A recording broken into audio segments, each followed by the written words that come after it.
आज यदि पिताजी यहाँ होते तो ना माँ के साथ ऐसा कुछ होता और ना ही मातृभूमि में कोई संकट आता। पता नहीं शरणार्थियों पर क्या संकट आया, वो मेरी प्रतीक्षा कर रहे होंगे।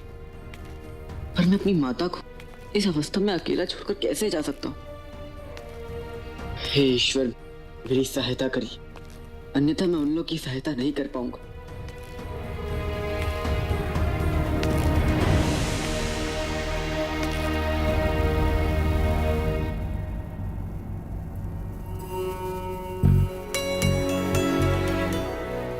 लगता है ईश्वर ने मेरी प्रार्थना सुन ली।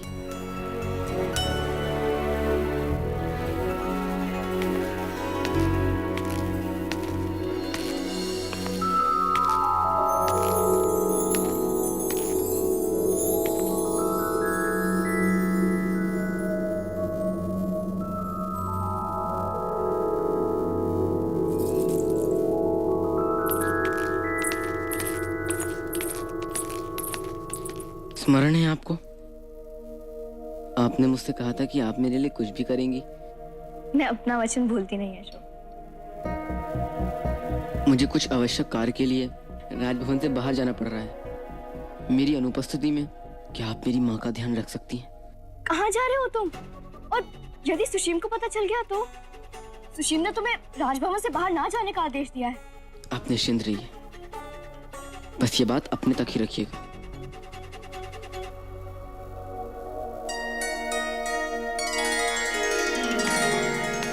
मैं तुम्हारी प्रतीक्षा करूंगी अशोक। नहीं, मैं और इंतजार नहीं कर सकता। तुम फौरन राजमाता हेलेना के पास जाओ और उनसे कहो कि अगर उन्हें नूर की कोई भी खबर मिले फौरन मुझे इत्तला करें। जाओ।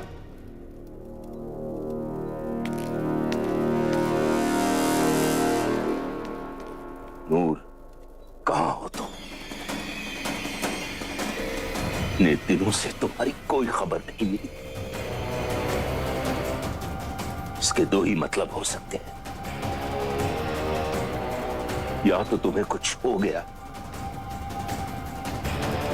और या तुम अपने मकसद के बहुत करीब पहुंच गई हो। हम यहाँ फंसे हुए हैं और वहां हमारे श्यामक पर न जाने क्या बीत रही होगी। लेकिन इस दास्तान का भी तो नहीं कह सकते कुछ कि ये हमारा साथ भी देगा या नहीं। लेकिन हमें इसकी मदद की सख्त जरूरत है। क्या करें?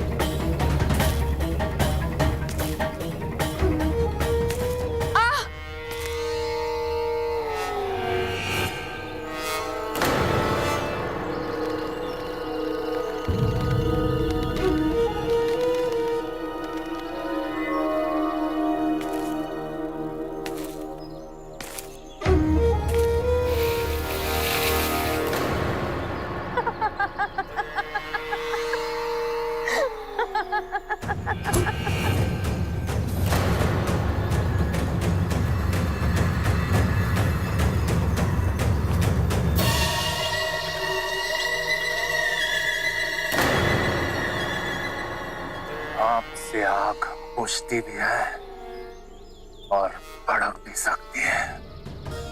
मलिका मगध क्यों आई हो यहाँ? क्या चाहती हो मुझसे?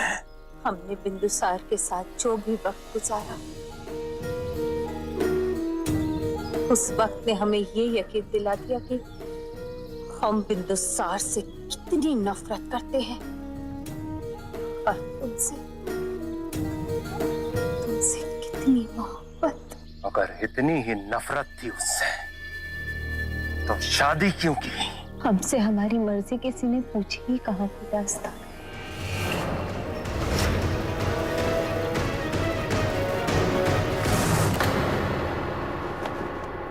तो अग्रदूत को पकड़ने के लिए एक भी योजना बना नहीं पाया। कितने सैनिक भेजे थे आपने उसे पकड़ने के लिए? कुछ 20-25 तो होंगे ही। 20 या 25? 20। और सारे के सारे हमारे सर्वश्रेष्ठ योद्धाओं में से हैं। सर्वश्रेष्ठ योद्धा? कितने? 20? आपके ये 20 सर्वश्रेष्ठ योद्धा उस अकेले अग्रदूत को पकड़ना तो दूर, उसके बारे में सूचना तक प्राप्त नहीं कर पाए महामाते। आपको बता दूं कि ये कछुए की चाल केवल कथाओं में विजय प्राप्त करती है, वास्तव में नहीं। मुझे तो संदेह होता है, हम आप पे इतना विश्वास करते हैं कि आप उसके योग्य है भी या? राजन, क्षमा कीजिए राजन, परंतु आप निश्चिंत रहिए। मैंने शासकीय आदेश पारित करते हुए अग्रदूत को राजद्रोही घोषित कर दिया है। उसने ना केवल प्रभारी राजा पर आक्रमण किया, बल्कि उसने उन विद्रोहियों का भी साथ दिया है। और उसे ढूंढने के लिए मैंने सैनिकों को आक्रामक के नेतृत्व में भेजा है। आक्रामक क्या कर लेगा बताइए? यदि अग्रदूत मुझे पराजित कर सकता है तो वो आक्रामक को चींटी की भांति कुचल देगा। तो फिर अब क्या करना है ये आप ही बताइए। यदि अग्रदूत को ढूंढने में आप स्वयं सैनिकों का नेतृत्व करना चाहते हैं तो वो भी संभव है। नहीं, हमें किसी ऐसे को भेजना होगा जो मुझसे अच्छा योद्धा है।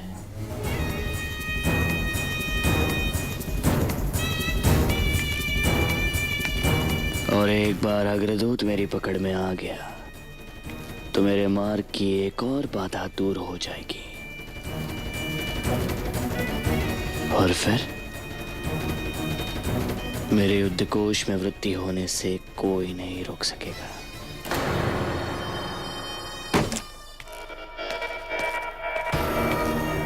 कहाँ चला गया? अरे ये कौन है आप? भागते हुए उसने मेरा मुंह तो नहीं देखा होगा ना? वैसे देख तो मैं भी नहीं पाया कि वो था कौन। वो जो कोई भी था, अगर उसने सुशील को बता दिया तो मेरा उत्तरीय कहाँ गया?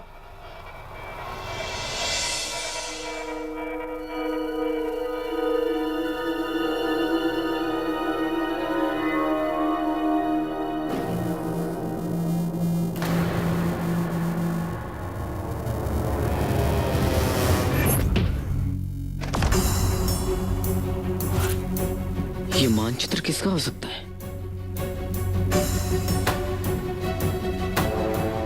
ये क्या दर्शा रहा है?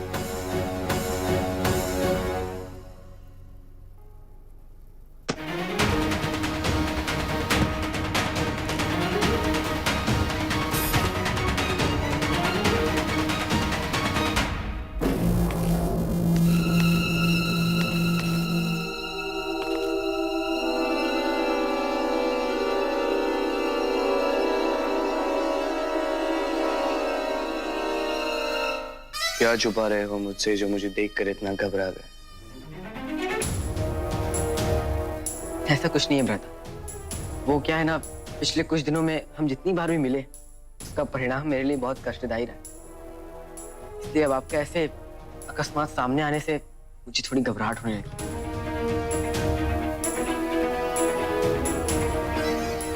कोई बात नहीं, मैं तुम्हें यहाँ एक महत्वपूर्ण दायित्व सौंपने आया। तुम्हारी मातृभूमि को तुम्हारी आवश्यकता है अशोक।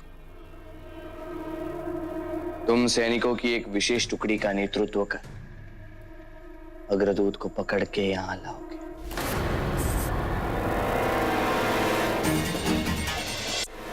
अग्रदूत को? अग्रदूत को राजद्रोही घोषित किया गया, इसीलिए उसे पकड़ने के लिए सैनिकों की एक विशेष टुकड़ी का गठन किया गया।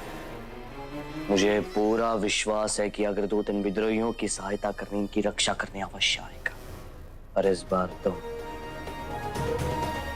उसे पराजित कर देना। उसके मुख से उसका मुखावरण हटा और उसे यहां लाओ ताकि मैं उसे दंड दे सकूं। और मैं कैसे जा सकता हूँ भ्राता? आप ही ने मुझे दंड दिया कि मैं भवन से बाहर ना निकलूं, भवन के बाहर पैर ना रखूं।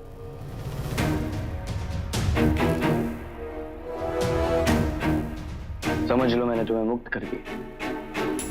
वैसे भी जब तुम्हें मेरे आदेश का उल्लंघन करना होता है, क्या तुम नहीं करते?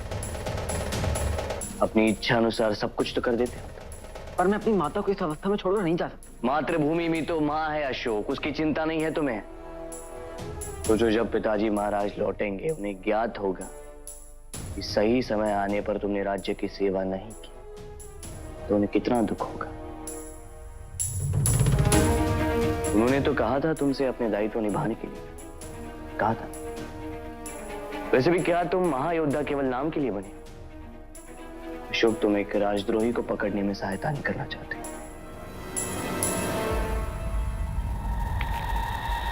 प्रभारी राजा के आदेश का उल्लंघन करना सम्राट के आदेश का उल्लंघन करने के समान है।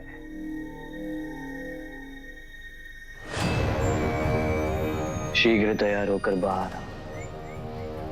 सैनिक तुम्हारी प्रतीक्षा कर रहे हैं। मैं तुरंत यहां से प्रस्थान कर पाऊंगा।